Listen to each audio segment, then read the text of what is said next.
TWM podcast.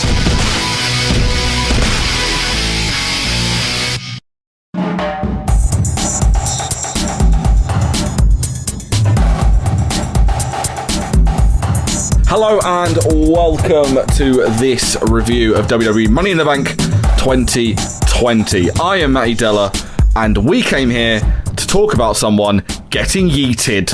But before I introduce the people that we'll be discussing who got yeet and who was the yeetees, we got some admin to get out of the way first. This is a TWM podcast, bringing you content 6 days a week on Apple and Google Podcasts, Spotify, Stitcher, Acast, TuneIn, Podbean, YouTube, Spotify, Deezer. Please check them all out. Please subscribe. Please review 5 stars, all that good stuff. Don't say that nearly enough. Please do that. And tell your friends, why not? We are brought to you by We Love Sport. They're a fantastic app that help you find the nearest sports bar showcasing the latest WWE pay-per-views. Obviously not in this current time, but it's a good app to have because this will be over sooner than you think, hopefully. And you'll be able to find the best sports bars and pubs in the UK and book front row seats so you do not miss a second of any of the WWE's biggest pay-per-views. Check out their app on the Apple and Google Play Store, We Love Sport UK on the social media, and welovesport.co. They're doing some great content over there. WrestleCrate, use the code TWM Wrestling when you sign up for a monthly subscription. You can get up to 3 free items when you sign up for 3 months. That's TWM Wrestling at WrestleCrate.co.uk. Joining me as we dissect the most corporate WWE pay-per-view of all the times, joining me from Smack Talk, it is Rhys. Hello there. And as well, 2/3 of Wednesday Night War, it is Joe. Hi. And George. Hi. What up, my fellow simps? How are you all doing? What does make me laugh is we've got no one representing Raw on this podcast. It doesn't matter. No. It's fine. George. I'm sure we'll hear about it down the line. I mean, I used to be on Raw. Yeah, he used to be on Raw. And then we had to have someone to carry George's ass, so we had to put Joe onto Thanks. Thursday. We had a superstar shake-up. And then you got told off by Joe for a whole podcast. Things up around here. Anyway. Tipsy. We had a very long conversation off pod that was very weird and went from anything from Fiverr to Simps. So that conversation was weird. This podcast is going to get weirder because the pay-per-view was weird. Let's be honest. Let's talk about Money in the Bank. Overall, before we discuss at length, I thought this was pretty good pay-per-view. I don't know about you guys. I thought enjoyable. I thought it was thoroughly enjoyable. I've had a bunch of people be like, "Well, this was bad," and I'm like, there was something in the middle of the show that kind of didn't really pique me interest, and the match on the pre-show weren't particularly that amazing. But I thought it was okay. Obviously, we've just heard George agree with me. Joe, what did you think overall? Yeah, that was that's it in depth. Yeah.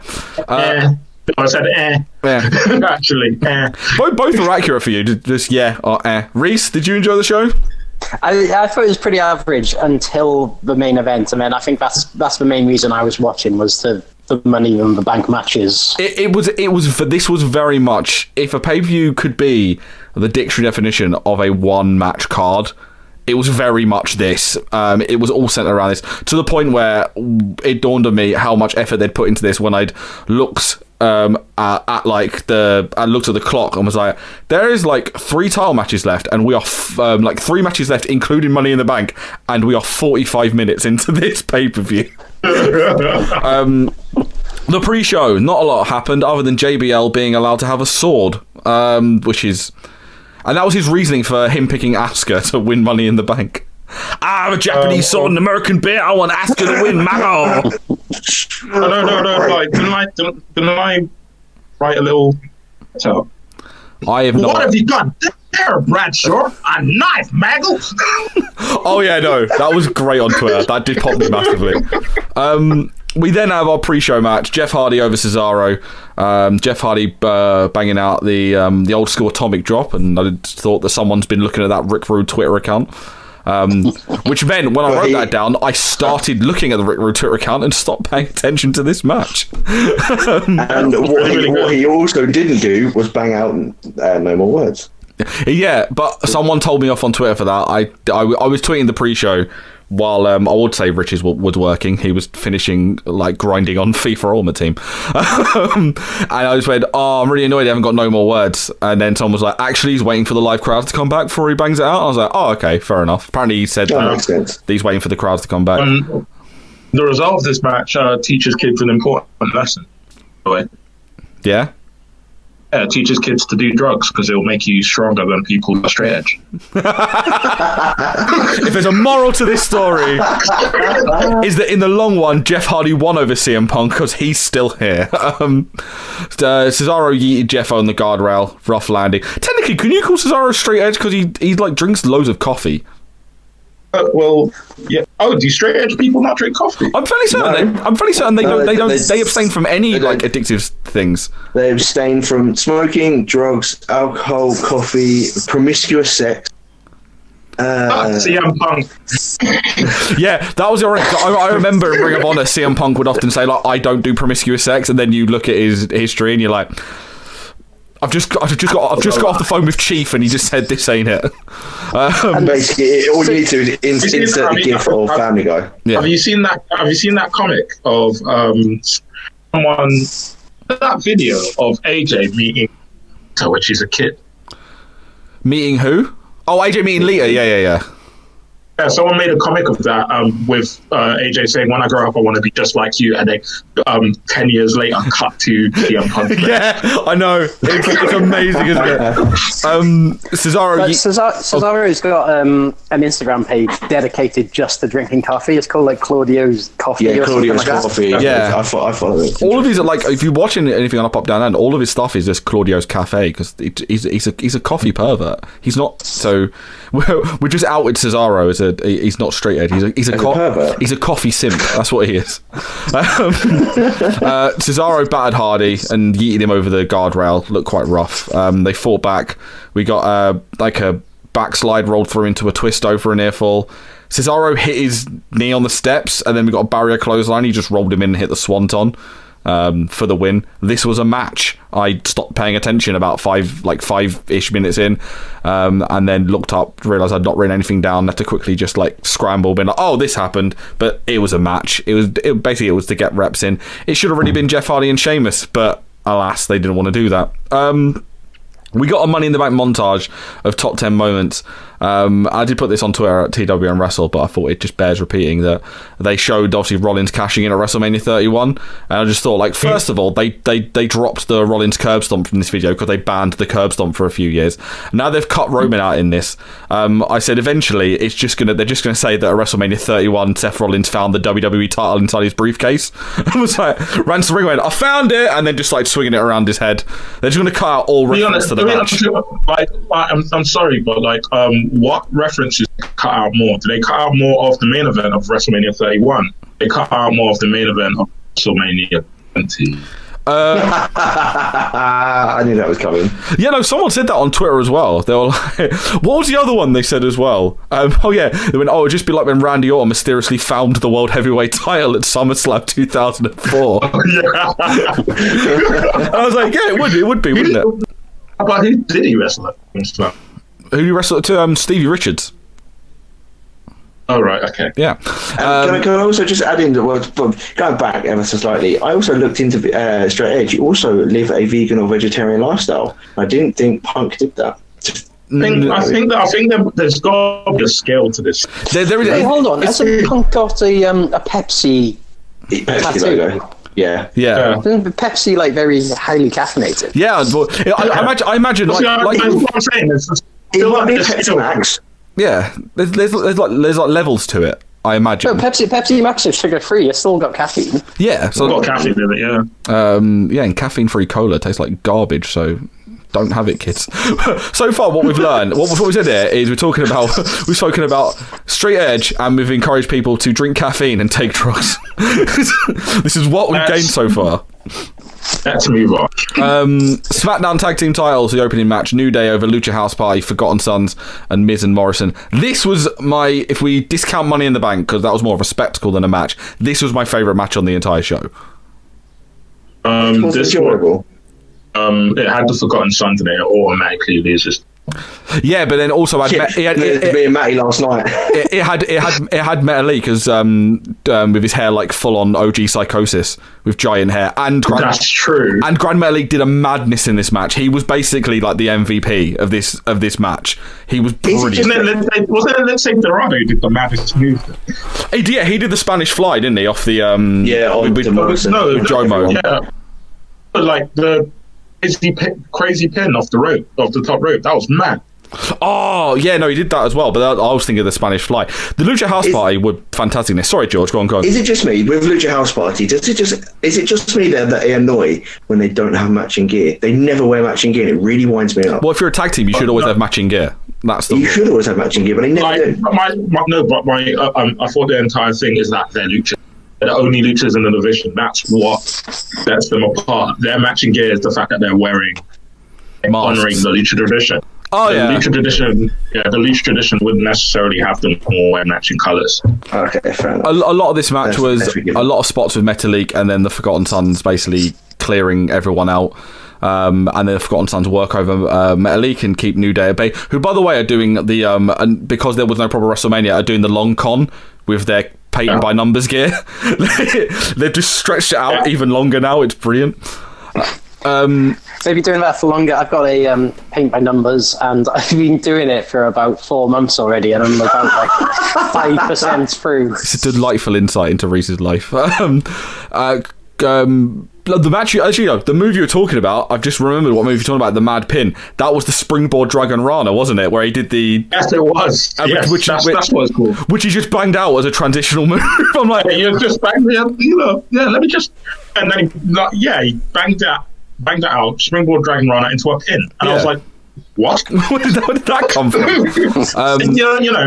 not the guy who knows the names of moves. That's what George and Victoria on Thursday nights. Yeah, correct. But like, I'm the guy who sits next to Matty and constantly asks person who just did a slam did the deal. But the madness. The Lucha House Party made me believe. The biggest annoyance when I go to shows is Joe constantly asking whether someone's done the deal or not. Like, no, that's not a Falcon Arrow. but my token response now is just turn around and go, no, it's a modified Blue Thunder Bomb. Don't worry about it. I like the Lucha House Party I generally, because I think, I picked Lucha House Party in the... No, you didn't. You picked the Forgotten Sons. I picked Forgotten... Oh, no, I picked Forgotten Sons under protest, but I wanted Lucha House Party to win. I thought you were just hosting. You took part. Yeah, we did a 4-way. Because it was the first one on video, so... I don't like this. I'd lost, though. I didn't win. We all lost. I think Shirley won. Yeah, Shirley won again. I think her and Thingy Drew. Her and Tom Drew. So... In which case, that's gonna be a 1-1. Yeah, they'll have to go 1-on-1 with each other at Backlash. Backlash. Clash. But no, I picked the Forgotten Sons out of protest because I had a feeling they were going to push them, but I wanted the Lucha House Party to win because I thought it'd be something different. And they made believers of all of us. We got a great false finish where they did the they hit the midnight hour. They went for the midnight hour, denied. Forgotten Sons hit their finish, but then Miz tagged in, blind tag in, hit the skull crushing finale, and then Jomo hit the Starship Pain for the near fall. Really great falsy. We got double splashes. There were a lot of really, really good near falls, and like when I looked at how much time had gone when it was close to the finish, I was like, it was a perfect opening match because it was just really fast, lot of spots, lot of moving parts. It makes me very happy now that Jomo has gone back to the original Starship Pain instead of his standing on the second rope. Yeah, but both are fine. I preferred the one where he used to when he'd I think it's only big matches where he'd stand on the top rope and then spin around and do the Starship Pain. But he's doing from the floor at the moment. Biggie gets low bridge by Riker, then he gets thrown out, and then a Metal Elite crossbody gets rolled through into a big ending for the win, making Biggie look strong again. I think he's picked up the win a lot for the New Day over the last few months. So. Which is great. Biggie push coming. Biggie push coming. Is the obvious way to go. New Day versus Forgotten Sons 1-on-1. Xavier runs in for a win after a DQ. He's not going to be around for the I don't like a a torn Achilles is a rough injury. And, that happened in February, I think. Wasn't it February? Yeah, I thought it happened last year. Late last year. Oh, then I thought it was February. So if not, then maybe it could be back by the end of the year. But I haven't know those. Lacey Evans tells us she has the blueprints of WWE headquarters. And I just wrote down that immediately someone in WWE... October last year. October, okay. Yeah. Like her hate on for Sasha Banks and stop. I just wrote down that she's... Yeah, I just got that. Shut up. I just thought, like, if she's got the blueprints down to a T, I'm like, someone in WWE is putting her on a watch list next to Scott Steiner because they do not want her going full Michael Douglas and falling down. full on person with military background, knowing the ins and outs of your headquarters, you are screwed. Like, to be honest, no people of colour there, so I think everyone said, what? Don't start that now. We then get to R-Truth, who comes out doing his rapping with call and response. Normally, this would be dumb, but because it's Truth, it's just fine that he's doing the what's up to an empty arena. Like, if anyone else did it, I'd be like, that's stupid. Why are they doing that for? Because it's R-Truth, I'm just like, no, this fits with R-Truth's character perfectly. So it's him where he got into the ring and he just went, performance center, what's up? Yeah, I like that. I mean, but he's rapping to an audience of little Jimmy, so... That's a fair point. Yeah. Fair point. Thank you, Regal. Truth wanted to help MVP how to ball and showed him how to do 2 and 3 points. My favourite one is like, have you ever seen anyone get 6 points in a game? He went back and went, that's another 3, I've got 6. And then MVP with probably the best roast I've heard in ages when he went, you better get your offset future looking ass out of my face. Just so unnecessary. And then here comes Bobby Lashley. The Beatdown Clan lives because Samoa Joe's Lashley.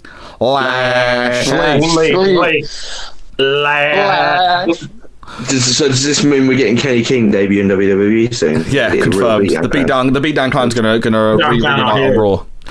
Oh my goodness! I hope that he cuts the Thugs promo. Truth accidentally slaps Lashley. Lashley batters Truth and spears him. Bobby Lashley beat MVP. This match didn't need to be on the show, but we got. Yeah, it looks like we're going to have MVP and Bobby Lashley as a thing, which is good because them two work really, really well together, and I feel like they got kind of done dirty in Impact as a kind of as a force. MVP being do you think that Joe's going to join them? Pardon? I think Joe's going to. I think that Joe's full-time wrestling in WWE is done. I think this is his job now. They are doing a Taz. They are kind of saying that he's out injured in air quotes, but they are like, he's really, really good on like we said, he's been on commentary, I don't know, 10, 11, 12 times, and he's by far one of the best colour commentators WWE has. Mm-hmm. So I just like to shout out, as much as we despise him as a person, Graves really impressed me tonight. He was very good as well. Yeah, he was on point. Still not as good as Joe, but obviously not. I'm just saying, got to give credit where credit's due. The stuff that Corey Graves is saying, well, like he wasn't the worst that he could be. Yeah, you know? Corey Graves very rarely impresses me, and I think once before tonight he impressed me, and that was Extreme Rules last year when Rollins' music started playing. I saw him in the corner of the camera drumming along to it. That's the only other time he's impressed me. He referred to Braun Strowman as the Icarus to Bray Wyatt's. So that impressed me. We got more dissension between Banks and Bayley, saying that she's the greatest women's champion around. And I forgot to mention this earlier. They showed like a clip of Tamina's like Twitter, her talking about her anger problems, and wow, all you just do is give Tamina a green screen, and it gives her some personality. It's amazing. You know, like halfway through this match, I was thinking if Tamina wins the title here, I wouldn't mind. Like, me and George on Twitch before the show were openly saying that we both wanted Tamina to win. We both voted for him. Purely for banter. We're gonna Jinder Mahal here. That's what I said. It'd be the Jinder Mahal thing. I wanted to win because it would be really funny. But alas, Bayley went over Tamina in the SmackDown Women's Title match. Bayley tried to mug off Tamina, and then Tamina just overpowered her. Bayley inside working the leg of Tamina. We got a nice spot. It was just a bit rough with the execution. Tamina went for a super kick, and then Bayley caught her in like a knee bar. Bayley's done that before. Yeah. Actually, no, before. Against Jax. I would against Nia Jax, one would assume. I think. No, she did it against Charlotte, I think. Oh, okay. It's got, it's one of her signature spots that she doesn't get to do that often. And so a lot of people are a lot of people were calling for that spot to come back because everyone knows that Tamina's got an alright super kick. It's sad now. It was as slick as it could have been. Yeah, it's an awkward thing to do unless you've got the timing of a Zack Sabre Jr. or Bailey's done it pretty well before. That's what I'm saying. I know, but that kind of spot you need the margin for error is so great because it's literally you've got to grab someone who's not on balance and put all your body weight on that on that upper thing. If you get it first time, it's brilliant. If you miss it, it can look awful. They got the bit in between where it looked alright, but then she cinched it in and it was fine. I like the spot, it's great, but I appreciate them going for kind of unique, well, not a unique spot in relation to Bayley. She doesn't get a chance to do it that much. Tamina then this is a really good spot as well. On the outside, Tamina yeets Bayley into the ropes and then she rebounds back and she just twats her with a clothesline. It was really, really good. More yeeting from Tamina. Tamina goes for the splash, but it gets blocked, and she counters into a super kick. Sasha Banks tries to interfere, but then Tamina, because she's a face, she's an idiot, so she chased after Sasha. And then a Samoan drop got counted into crucifix pin for the win. And then Sasha Banks came into the ring post-match and kneed Tamina so hard, I think her heel broke on her shoe. Sasha Banks and Kaya. They were matching. They were matching as well, to be fair. I imagine Reddit and Tumblr went wild at Sasha Banks because it was a choice. That's all I'm going to say. Oops, I am being did it again with my heart. It was very Britney. That's a very, very good shout. I'm not that innocent. I'm not that big a simp. It's now on my brain, so I'm going to keep saying it. Seth Rollins then cuts a promo saying he'll lift the burden of the WWE title from Drew McIntyre. But like I said, I'm really not that asked about the WWE title match. However, I am asked by the Universal title match, and it delivered. I thought this was fantastic as Braun Strowman. How amazing was Bray coming to the ring, standing on the steps, looking at Michael Cole and Corey Graves going, "You're doing such a good job, ignore what everyone says." That's such a dick heel thing to do, isn't it? Ignore that everyone's saying this shit. You're doing a great job. No, you know what? It's really stuck. It puts over Bayley so much because since we're doing these no audience shows, his entire thing is that I can hear what Michael Cole is saying, so I'm gonna call him out for it every single. It's brilliant because basically it's become the new longest running feud on SmackDown, Bayley versus Michael Cole, and it's just it's great. During Mania when he was like, Bayley nearly got pinned there. No, I didn't. I hope they continue it when the crowd comes back. Bayley still even though she probably can't hear him, she can hear him fully. Bayley demands wireless headphones. Ringside. Yeah. She has AirPods linked up to Michael Cole. Anyway, so we had this match. Bray tried to basically talk to Braun, and then Strowman just beat him down, and Braun takes all of Strowman's offense with good humour. Strowman batters Wyatt, and then we get a really nice spot where he goes for his charging spot around the ring, and Wyatt ducks and he goes for the announcement. That's the name of it. The Strowman Express. Like on his t-shirt. And he misses and he goes straight into the announce table. And then Huskus turns up. Man like Huskus. Yay! Man like Huskus. Cheers on Wyatt. Fitness. What a reference. What a tune as well. As he DDT Strowman. Wyatt then throws Strowman into the steps. Which I loved about this because he throws him in the steps and then Wyatt starts crying going, "Look what you made me do." I love it. I love the how he's being anytime he has to use any violence, he's getting upset and he's putting the blame on the other person. It's like, you made me hurt you now. Well, I didn't want to do this. It's so good. And then Wyatt throws Strowman into the steps, and then Wyatt bangs out a tornado DDT, which I've never seen him do. He's a sister. He's a army tank with a Ferrari engine. This is true. I mean, compared to Braun Strowman, he's a cruiserweight, so he's allowed to. Another Sister Abigail gets turned into a choke slam and Strowman runs wild. Wyatt then really quickly boots Strowman out of the ring, and then he comes up from the apron and he's wearing the sheep mask. And then he bows to Bray Wyatt, rips off his shirt, bows to Bray Wyatt. They embrace, and then all the Firefly Funhouse characters are around. What I loved about this is I didn't clock this well, because my theory was that, because I was convinced that Bray was winning. I just thought Bray was winning the belt back, and they were going to have Strowman chase Bray to SummerSlam.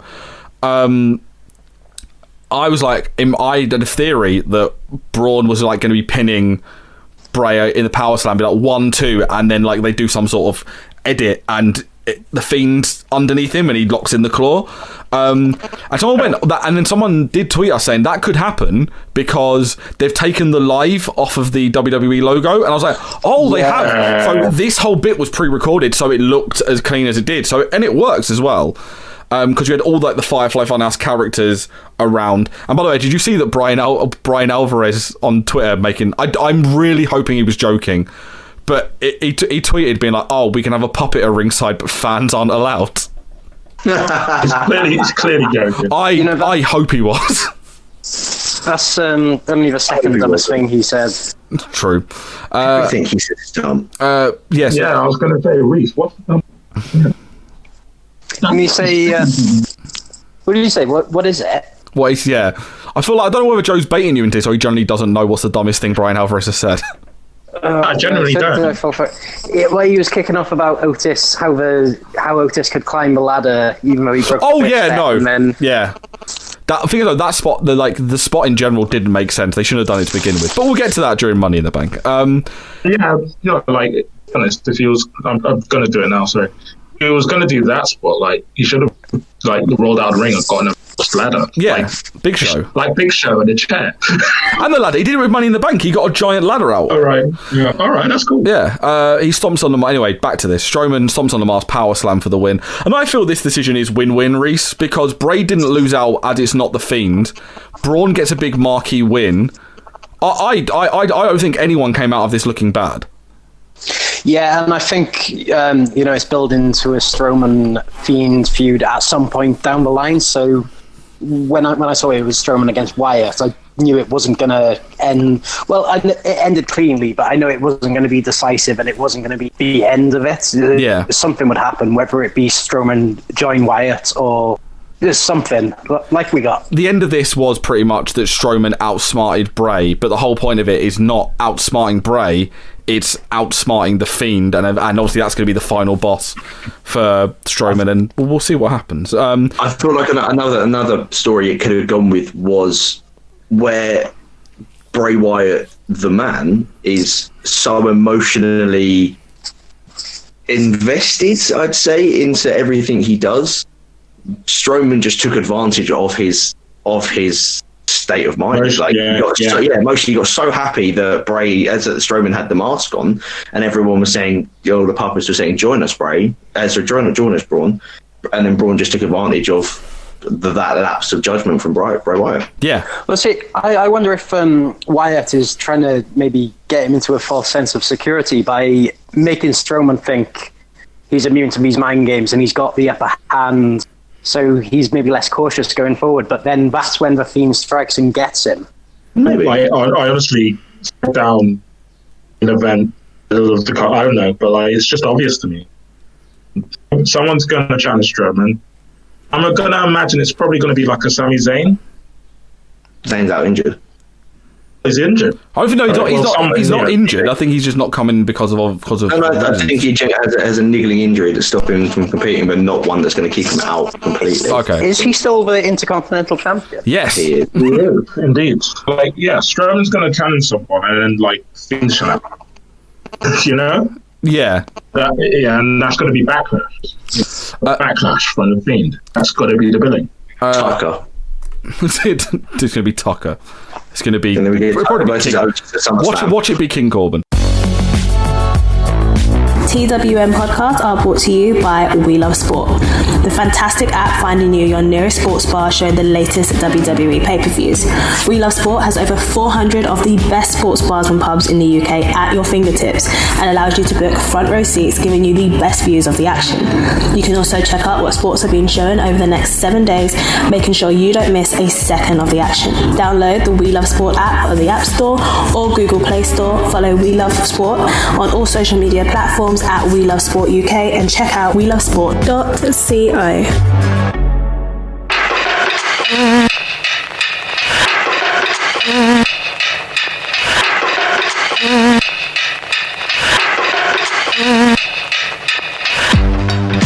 TWM podcasts have joined forces with WrestleCrate, the original and best monthly theme, monthly wrestling subscription service to bring you a fantastic deal. If you use the code TWM Wrestling when you sign up to a monthly subscription at WrestleCrate.co.uk, you will receive a free item in your first month's box. Then, if you stay for another month, you'll get a second free item. And then, if you stay for a third month, you guessed it, we'll give you a third free item. It's as easy as 1, 2, 3. WrestleCrate brings you the best swag from the biggest companies and names in the wrestling world.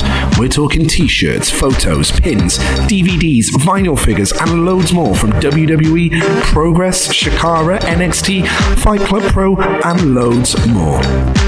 That's WrestleCrate.co.uk and use the code TWM Wrestling for up to free items, all thanks to WrestleCrate and TWM. Another video from the hacker. He said he sees everyone and no one is safe. We didn't get the WWE title match, but the big thing from this, before we get into the match, is new music for Seth Rollins. The second coming is dead. Garbage. It fits his his character, but I don't like it. Oh, no, it does. It sounds like, once you get past aspect of it, it does just sound like Bailey's theme. Yeah. They all sound the same. Rhys, what did you think? Why did they get rid of Cephas? Why? I think they had to change the theme. Like, with the character he's going with, they can't have that like hardcore song. Yeah, but they could have done better. This seemed lazy to me. It just seemed really lazy. I did. Me a bit. Oh, sorry, go on. No, I was going to say, I only thought about this. Since he turned heel, they really needed to remove the burn it down thing, because that was his face thing. Yeah. They need to change it, but what to? The character, well, both the character and the theme kind of remind me a bit of Mike Bennett back when he was in TNA, when he was for Miracle. Yeah, that's a really good point as well. But yeah, no, it's like, I see what they're going with, and hopefully that is like version 1. And they get a better version in a few weeks, or maybe on Raw we get a much better version of it, because it's just, that's not it, Chief. It doesn't work, but it doesn't sound great. Should just give it Reverend Devon's theme. Yes, there we go. He called my name. Or just give him God's theme. He's on a roll. Christians. What Mordecai's theme? What's Mordecai's theme? No. Anyway, I will say, as much as I didn't really care about this match was banging. It was a really, really good title match. McIntyre is a really good wrestler. Rollins is a really good wrestler. Oh, wrestling match between the two. It'll be good. A lot of yeeting happened in this match as well. Like in this whole show. The show should have sprinkled money in it, like Yeet in the Bank or something like that. Starring the Yeet. So basically Drew sends Rollins to the outside and yeets him around for a near fall. Rollins starts going after the knee of McIntyre, getting some submissions in. There's a big dive and then hits a big knee on the outside. Rollins hits all of the knees, but then he gets caught and gets yeeted again over the announce table, and we get a lot of yeet plexes and big boots. Claymore. Rollins kicks out. We get a nice little springboard duck into a spine buster for a near fall. Future shot blocked by kick to the leg. And the Avada Kedavra for a 1 count, and the Froggy for a near fall. Rollins goes for a chair and decides against it, which plays to something later on, and nearly gets caught. Rollins hits his old face move, the Superplex and the Falcon Arrow for a near fall. The Stomp gets counted into a Future Shock. Drew then he normally does this thing of the spider belly to belly, where he grabs him and throws him, but this was a spider German. He was caught up in the ropes in the Trio O, lifts up, German, he does a full backflip bump. Awesome spot. for Claymore then gets countered to a super kick and a stomp for a near fall. Then McIntyre hits Claymore for the win. Now, we mentioned that he had the chair and he chose to throw it away. The end of this match, McIntyre offered his hand and Rollins accepted. Could they be going back? See, I think what... Go on, Joe. I was going to say, so is McIntyre that anti? I don't think so. No. He's too much. He's too much of a face to there. I feel like they are toying with the fact that maybe they could turn Rollins face in a few months because everyone's got such a good reception to Monday Night Messiah. Yeah, but that's my point. Like everyone who encounters the Fiend changed. So is McIntyre that antidote to that poison? Oh, antidote. I thought anti-hero. Yeah, I thought you said anti-hero as well. It must have been a bit of a connection. I said anti-fiend. I said Well, that's actually a really interesting point. That Drew. So, yeah, did we accidentally just uncover they're potentially leading towards a Drew McIntyre versus the Fiend match down the road as well? Probably a Survivor Series. Let's be clear. That's a really good point. We are through the looking glass, and we are imagining the WWE are planning to Survivor Series at this point.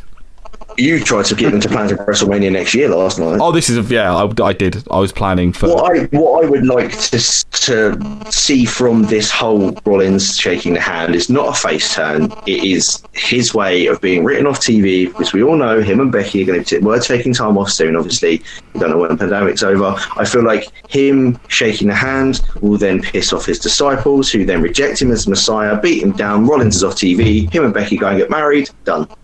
Yeah, that's a good point. I really can't buy Odie Murphy being able to promise it down because AOP are. One of them is injured. The other one will come back. No, but then what you do? I doubt that. What you do is you do the same thing they're doing. They did on Impact. You have Sami Callihan. They had Sami Callihan come back, and OVU were really happy for him to come back, and he's rejected them. He's like, no, I don't need you anymore. I can fight on my own battles. So that's what you do. You have Rollins go away, and when they come back, Murphy is like, yeah, you're back, and my Messiah's back, and he's like, no, fight your own battles, and then you can have a mini feud between those two to put Murphy over. Maybe. Seth, welcome back. I haven't been on a show in 3 months. I've been on Main Event. R-Truth then talks about him being happy with his win over MVP, but he misses his 24/7 title. He said he's going to go after Tom Brady and sack him and win his belt back. All of that gave me the most entertaining headache. Speaking of entertaining headaches, the Money in the Bank ladder matches. This was a drug trip. Did anyone else think it was really, really weird that they all got their entrances into the building? Yeah, that looked like a parody of wrestling. They got entrances as they were in a lobby. It just, yeah. It was so good. Also, it was brilliant for AJ Styles to come in to make his entrance, and then Otis coming in and going, oh yeah, and jiggling around. Also, what annoyed me a little bit is they said the match starts in the lobby. No, it fucking didn't. The women started in the lobby, and the men started in the gym. So you lied about that. Let's try and talk about this match. I've written some bits down, and we'll see what happened. The women's match opens with Asuka diving off a balcony onto them and immediately takes the lift. Did anyone see on the Twitter that it's a video clip? It's really a video clip. The guy that's doing a balcony dive in the mall. Yes, no, I have seen that. Yeah, yeah. He retweeted this clip and went, "Oh, that looks familiar," and everyone's just gone, "Bro, it's a crossbody." Shut up. You did not invent it. But I really hope the New Jack then tweets him going, "Right at me, you can't. You did not invent jumping off of a balcony, sir."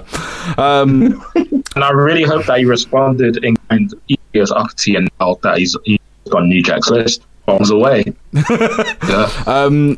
As the men fight in the gym, we get people like doing moves off equipment, and then King Corbin smashes a mirror in the gym. That's going to cost him. 7 years, isn't it? Yes, 7 years of being buried. We all realise that Corbin is superstitious, as he did stop and realise what he'd done.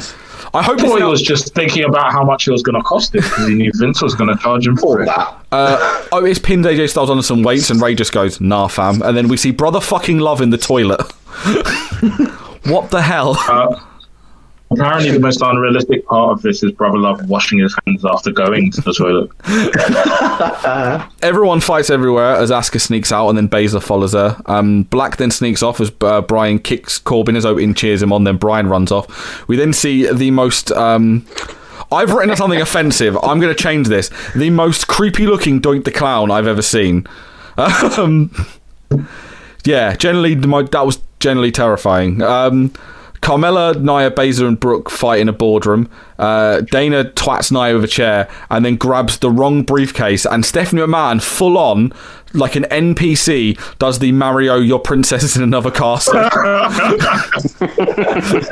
That's not the right briefcase. Good. Dana Brooke's made me look like an idiot in this match, and I'm all for it.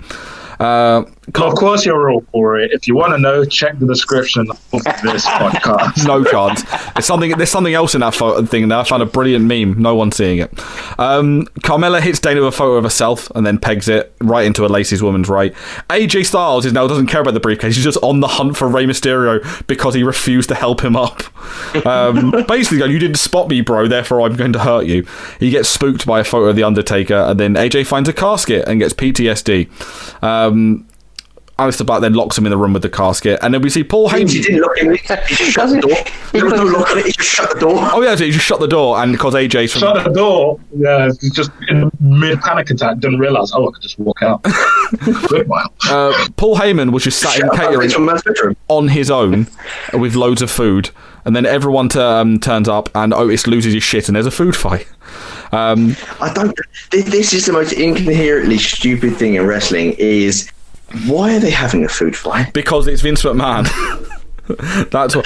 There's catering. We're gonna have a food fight, of course. It's such good shit. As Shayna Baszler then chokes out Rey Mysterio. She did one thing. I got one prediction right, and when we were asked what do we want to happen, I said I want to see Shayna Baszler hit a Kira through the clutch on someone of one of the males, and she did it. I think though, it wasn't like she just had it on for a little bit. She legitimately choked out Rey Mysterio. What you're saying is Ray died twice. Yeah, we'll get to that. Also, someone made a really good point. There's something really, really funny about Shayna Baszler taking this match incredibly seriously. She really did. It was brilliant. Otis then went, my sandwich! I was watching this with my brother and he pissed himself laughing. He was like, did he just shut my sandwich? Nia then powerbomb Mella for a table, and Nia and Otis stare off and then they run. But you missed one bit. You missed the fact that Nia yeeted Dana into a vending machine. Oh yeah, she did. And it did. You guys seen all the Dana Brooke memes of her just running about and then like slipping and then like landing on her back spread eagled? Lots of people just like putting up memes saying me the first time I see someone attractive after lockdown. that was one of my highlights, is Dana just eating it on a wet floor, and that's her written out of the match. I've seen someone go on, Rhys, sorry. I've seen someone edit a clip into that, so it's she slips and then it cuts to, have you had an injury at the workplace? Damn it! We did that like about a few months ago with Roman and Eric Rowan. I've actually been given the wrong type of ladder. Someone's beaten me to it. Damn it. So Otis finds a pie in catering, and we see Johnny Ace, who's there because reasons. In his scooter.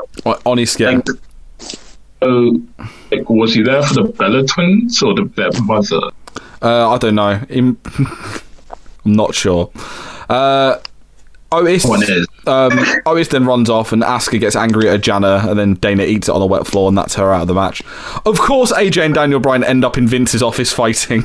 Of course, it's them two. Yeah. He then yells, and they tidy up, which was the best bit. He went, "I'll put the chairs back." Sorry, Vince. I think the best bit was when they got outside and AJ just went, "Man, you're such a coward in there." And he was like, "You're the one that said we're tidying the chairs up." And they went, "Oh yeah," and they started fighting again. So bickering. Corbin twats them both with the scepter, and King Corbin just says like the shittest action hero style, "I'm going to the roof." Well done on realising the point of this match 10 minutes in, you pleb. Nia and Asuka are the first ones on the roof, and they're joined by Lacey Evans. Nia hits a sloppy press slam. I said, Nia? By the way, did anyone try and figure out what was the spot that ended up costing a lot of time because someone nearly got really badly hurt? Just as used to. I have a feeling it might have been the Dana wet floor thing. I think she might have smacked her head. It's either that, or I think that maybe that press slam like rocked Lacey Evans because she did land on her head. In all fairness, See, I kind of wondered with that slam, because it was obviously pre-taped, they could have cut that out if it was a botch. So I was kind of thinking maybe Nia's just making that her thing now. Like, she's doing moves that look really sloppy on purpose. She's doing a Vader. Like wind the internet up. Yeah. To be fair, like, I've blanked on his name. Bradshaw's, APA. Got half of APA. What, Bradshaw? The other half. Farouk. Yeah, like, have you seen the Spinebuster? What the hell? Have you seen him do the Google Dominator Jeff Hardy and watch him just drop Jeff Hardy on his head several times? Yeah, you know what I mean? Nia then gets level with the woman's right. They both will climb for the ladder. Asuka gets a receipt on Nia Jax by full on just dumping a ladder right on Nia's head. Lacey and Asuka brawl over a ladder. Nia gets Lacey in the face. And then King Corbin and Asuka go up for the briefcase. And because King Corbin's a dickhead and won't let Asuka get her briefcase separately, he gets kicked off the... If he just let her get the briefcase and he got his, they would have both won. So because King Corbin's that much of a dickhead, he lost. I really just didn't understand this of Asuka just screaming at him in Japanese. Corbin like, let me get mine. No. Okay, hold on. I'm going to kick you in the head first. It was great because it showed that King Corbin was that much of a heel. It was Corbin wanted to be the first to get a briefcase, period. Yeah. Tell that from his... Asuka just went, fuck this, and killed him. I know. It's because he made a name outside of WWE. He's like, go back to Ring of Honor. Yes. And also someone made a really good... We weren't there when that happened, mate. We was, this is true. Also someone made a good point that when Asuka managed to win the briefcase without getting like a single like punch landed on her until she got into the ring, and I went, of course she won. Her health bar was completely full. That's why she won. I'm sorry, but like, it's not fighting hard, it's fighting smart. Yeah, Asuka was the clever one here, and which is brilliant. What I would love if they... But she was just like, I'm going to try and take the elevator to the first floor literally within the first 2 minutes of the match. What I would love if her promos in Japanese over the last few weeks, she's been detailing how she's going to win the Money in the Bank ladder match, and no one's realised. Have you not seen somebody actually subtitling her Japanese promos? No, please show me. That sounds amazing. Apparently her Japanese promos are the equivalent of Macho Man on cocaine, and Kyrie is way more eloquent. Otis is then too thick for ladders, and him and King Corbin. I need to input here. Otis weighs 330 pounds. Kane weighs 323 pounds. Mark Henry weighs 360 pounds. Kane and Mark Henry can climb up ladders fine. Why can't Otis? But it's funny because he's got a jiggly belly. That's literally why. It's probably because of the amount of food he ate during that food fight. Because if they based it on, if they said, that it's not because he's too big, it's because he's like clumsy and heavy-footed, so he's like just slamming his foot through the ladder. Yeah. But they don't. They just say he's too big. It's like, no. If you said he was clumsy, or he's like, or like you have Corey Graves being like, look at Otis, he's so heavy-footed that he's broken the ladder. Like, but no, they just go, he's too big. They literally do Scott Steiner. What do they do, Joe? There we go. AJ then yeets Ray and Black off the ladder. Baron Corbin legitimately murders two men by throwing them off a building, and no one bats an eyelid. He doesn't, because number one, they ruined the shot by they did. Showing the helicopter's too far out, so you could see the crash. Number two, after Aleister Black's, I heard immediately. You hear a thump about 5 seconds. Literally a second. I was like, he's not dead. You'd think they could try and convince me he's dead, but he's alright. You'd think they'd learn from WrestleMania 17 when they did it with Triple H and The Undertaker and showed the wrong camera angle, but no, they didn't. They never learned. In kayfabe, Rey, Mysterio and Aleister Black are dead, but in real life... Out of the two of them, Aleister Black will be back next week of the way that he... Right. Yeah, he'll be back tomorrow. It's down to AJ and King. It's down to AJ and King Corbin. At one point, I'm fairly certain AJ shouts, "Get off, you dick!" to King Corbin. And was there a reason that Daniel Bryan didn't even make it up to him? I got. He didn't make it up to the ring. Did he? Did he? I think he made it to the ring. I don't think he did. I don't think he did. Anyway, Elias guitars King Corbin. AJ has it, but then he drops it, and Otis won Money in the... What the fuck? I have a huge complaint here as well, but I'll let George go. Right. I get it. Otis is on the run of his life. Wonderful. He's got Mandy. He's on a high. He's loving life. He's not with Tucker anymore. He's a solo star. He's not going to be a world champion. Oh no, he's clearly going to he's just to lose the briefcase to someone else. Yeah. Well done, Vince. You could have had Aleister Black legitimately win this and make him as megastar that he deserves to be, but no, you give it to the jiggly man instead. I have a feeling I don't mind it, because honestly, after you find a good woman in your life, everything starts to come up. Everything does start to come up. Right, I'm just going to go around everyone here. Just give me a yes or no. Is he cashing in this briefcase successfully? I'm saying no. George? No. Joe?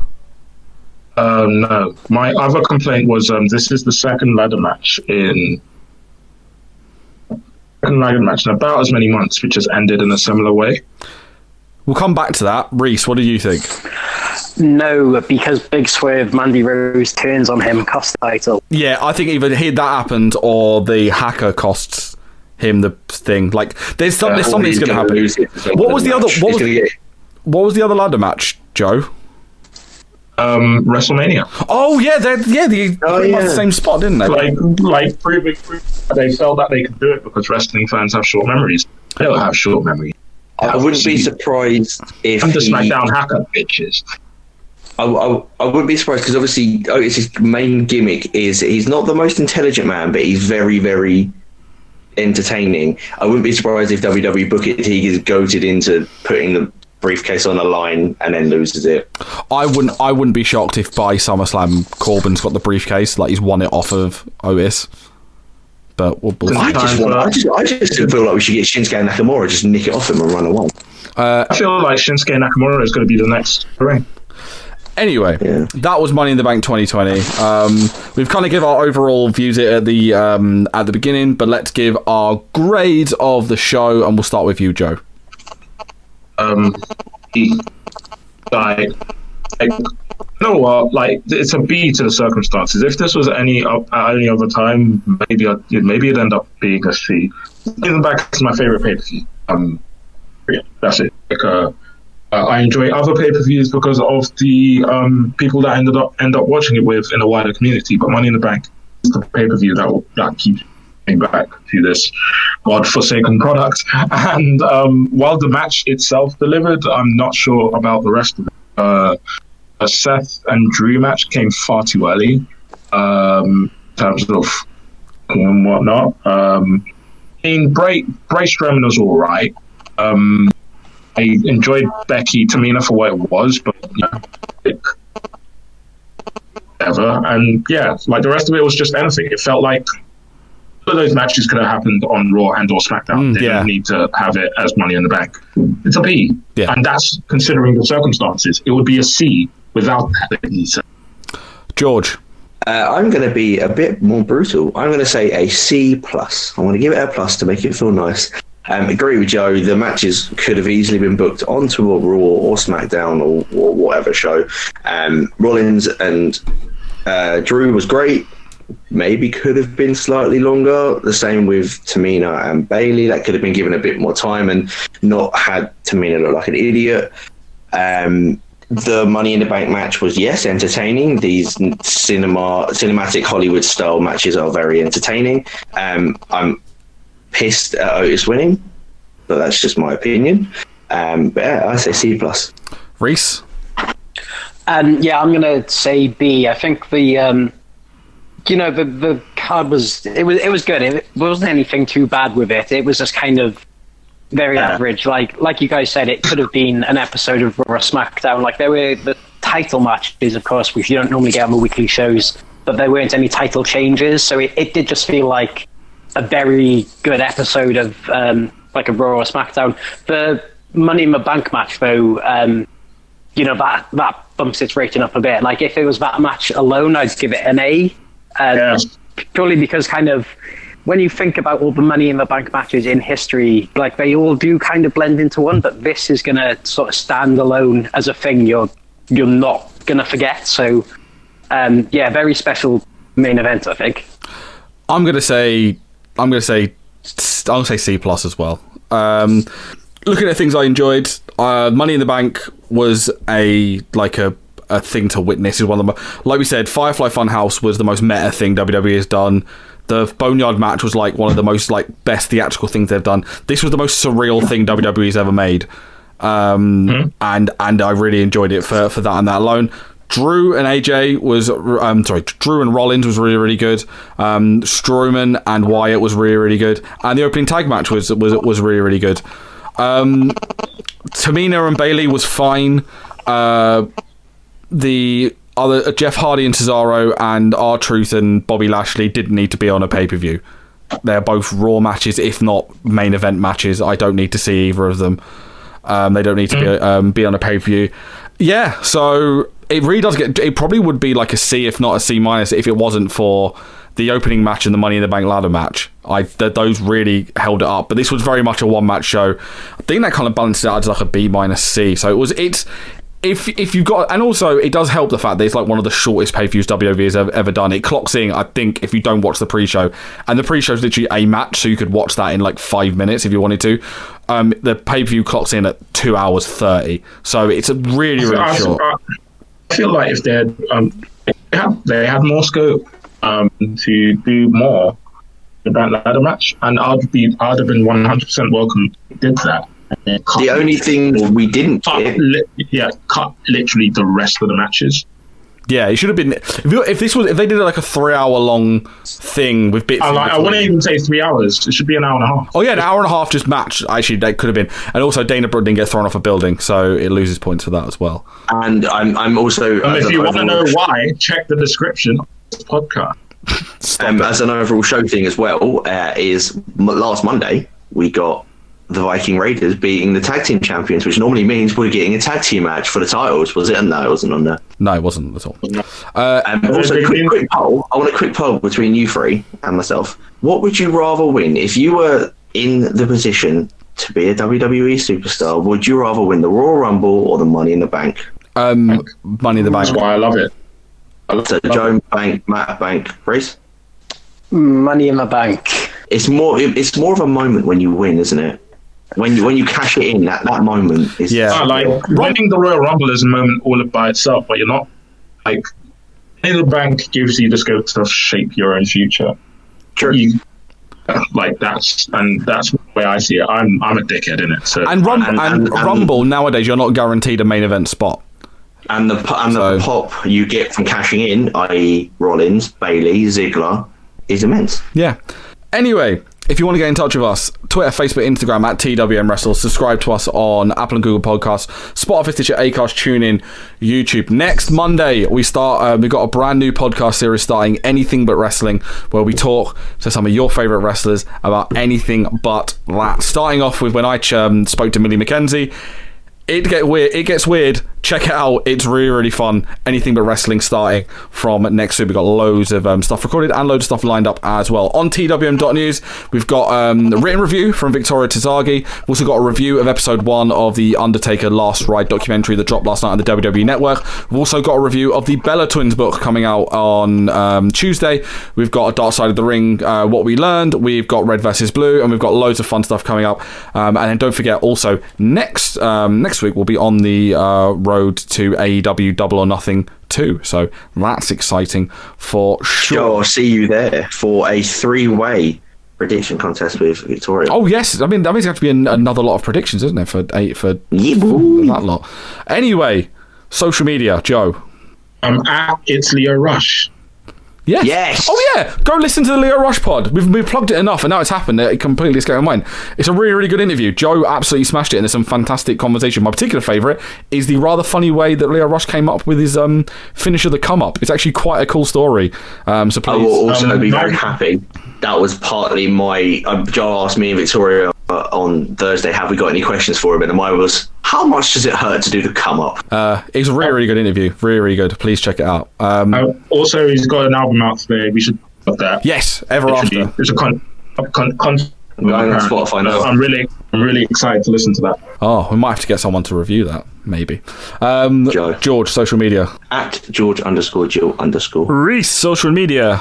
At Otis WWE. Thank you very, very much for listening. This has been the Wrestling Review. We'll be back reviewing stuff.